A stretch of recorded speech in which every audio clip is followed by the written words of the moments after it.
dañ ni ñun bi ñu defee compilation maanaam saytu bureau procès verbaux yi nga xam ni ñoom ñoo jógee ci bureau de vote yi dañoo gis ni coalition wàllu jiitoon na coalition Benno Bokk Yaakaar lu ëpp 200 baat wante ñu gis ni commission départementale de recensement des votes bi mu génnee résultats yi dafa jox coalition Benno Bokk Yaakaar donc victoire bi lu ci lu tolloog 1906 voix ñu ni loolu lu tax bañ demee xool procès verbaux yi nga xam ne moo génnee ci commission départementale de recensement des votes fa lañ gisee wuru ci ak njuuj njaaj ci fan la jaare ñu jaar ci juróomi poñ bu njëkk bi mooy dañoo gis ni baat ya nga xam ne moom la citoyen yi bind waxoon ci biir urne ya dañ koo changé yii bureau de vote ñu yokkal ci Benno Bokk Yaakaar ay baat yeey bureau de vote ñu wàññil ci coalition wàllu ay baat te loolu méngawul ak procès verbal yi nga xam ni ñoom ñoo jógee ci bureau de vote yi président bureau de vote bi ak membre du bureau de vote yëpp signé ko te yooyu moom la ñu tee déposé ko ci tribunal bi ñu gis ni tamit boo seetee suffrage valablement exprimé mais maanaam ñi voté te seen vote baax nga méngale ko ak totalu baat yi nga xam ne moom lañ distribué entre les coalitions dañ ci gis ay ci bureau de vote yu bari ay écarts yu bari yoo xam ni yi saay day dem ba juróom-ñaar fukki baat yoo xam ni dañuy yokk ci li si ñi voté te loolu kenn xamul fan la jóge ñu gis tamit ni dañoo dem ci ay benn bureau de vote yenn bureau de vote yoo xam ni dañ faa dugal ay coalition wala ay parti yoo xam ni bokkuñu woon ci élection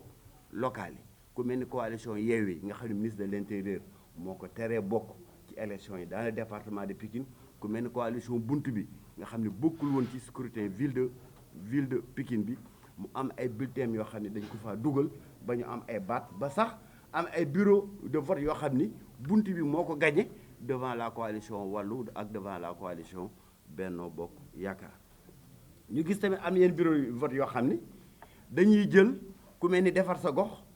wala ku mel ni Wallu génn ay bulletins remplacé ko ak ay yeneen bulletins de vote yoo xam ni ay coalition yoo xam ni bokkuñu woon ci élection yi la bu yooyu Wallu wala defar sa gox duñ fa am ay baat waaye da ngay gis Buntu ba ak Yewwi ñoo fay am ay baat yoo xam ni donc ci yeneen coalition yi bokk ci scrutin départemental bi la